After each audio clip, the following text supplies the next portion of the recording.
आज का हमारा टॉपिक जो है वो है अनबायस्ड एस्टिमेटर।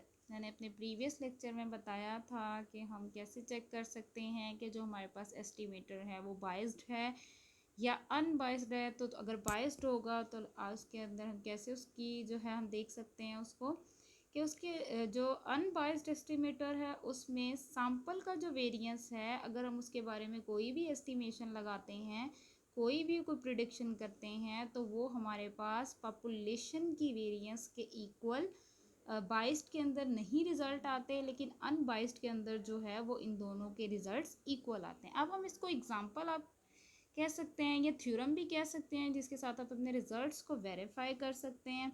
ठीक है, वही एग्जांपल है मेरे पास ताकि आपको मैं आसानी से जो है वो इसको गाइड कर सकूं।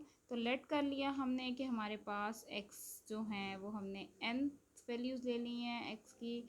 B are random sample from the population, किसी भी पॉपुलेशन से हमने ये सैम्पल लिया है विद म्यू जो है और उसका मीन है, और वेरिएंस जो है उसका क्या है, वेरिएंस उसका sigma square. Then show that, हमने शो करना है कि सैम्पल की वेरिएंस है ना, ये जो गिवन है, is an unbiased estimator of population variance. ठीक है, इसको हम जो है वो इसका सॉल्यूशन फाइंड आउट करेंगे।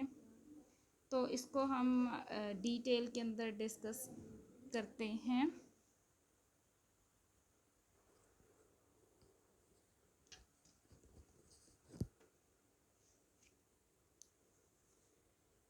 सॉल्यूशन हम इसका देखेंगे। अब the sample variance of ith variable जो है, ith वेरिएबल के लिए हमारे पास जो इसके अंदर अब अनबाइस्ड की बात हो रही है। ठीक है, जो हमने प्रीवियसली हमने जो सॉल्यूशन किया था वो बाइस्ड के लिए किया था। अगर आपने मेरा प्रीवियस लेक्चर नहीं देखा तो पहले जो है आप उसको देख लें, क्योंकि आपके लिए अनबाइस्ड एस्टिमेटर को समझने में आसानी हो जाएगी।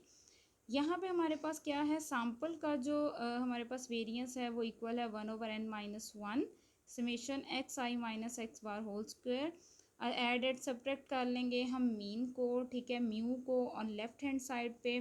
तो यहाँ पे हमारे पास क्या है, माइनस भी कर लिया हमने म्यू को, मीन को, और प्लस भी कर लिया। इसके अंदर से जब मैं माइनस कॉमन लूँगी तो मेरे पास क्या आ जाएगा, एक्स बार माइनस म्यू।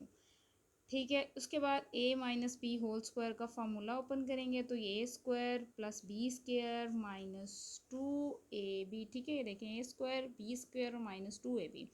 यहाँ पे मैंने अपने प्रीवियस लेक्चर के अंदर जो है वो एक्सप्लेन कर दिया था, लेकिन मैं यहाँ पे दोबारा बता रही हूँ कि ये जो हमारे पास समीशन जब हम इन पे अप्लाई करेंगे, देखें इस पर भी समीशन का अप्लाई कर दिया हमने, इसको भी अप्लाई कर दिया और इस पर भी अप्लाई कर दिया। ये जब हमारे पास समीशन है ना, ये हमारे पास है एक्स बार माइनस म्यू, और ये एन जो डिवाइड हो रहा है ये जाके मल्टीप्लाई होगा, तो हमारे पास ये summation x i minus mu square की जगह अब हम लिखेंगे n into summation x bar minus mu. हमारे पास यहाँ पे आ गया है 1/n-1 summation x i minus mu square plus n x bar minus mu square. ये वो वैल्यू है जो हमारे पास हमने रिप्लेस की है। इसको भी रिप्लेस किया है, -2n में से +n माइनस करेंगे तो हमारे पास -n रह जाएगा। ठीक है, अप्लाई करेंगे एक्सपेक्टेशन ऑन बोथ साइड्स, तो एक्सपेक्टेशन जो है वो इस पे भी, इस वैल्यू पे भी अप्लाई हो जाएगी और इस पे भी हो जाएगी। 1/n-1 इस वैल्यू से भी डिवाइड होगा और इससे भी होगा। ठीक है, देखिए ये एक्सपेक्टेशन का जो फॉर्मूला है मैंने आपको प्रीवियस लेक्चर में भी बताया था कि ये वेरिएंस के इक्वल है। किसकी वेरिएंस है, देखें एक्स आई है तो एक्स आई की है, एक्स बार है एक्सपेक्टेशन, तो उसकी वेरिएंस क्या है, एक्स बार की वेरिएंस है।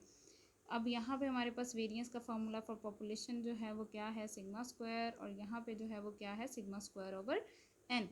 अच्छा, यहाँ से हमने यहाँ एन और एन कैंसिल आउट हो जाएंगे, तो 1/n-1 इसका भी पार्ट है और इसका भी, तो हम इसको कॉमन ले लेंगे। पहले हम इसको जो है ना समेशन है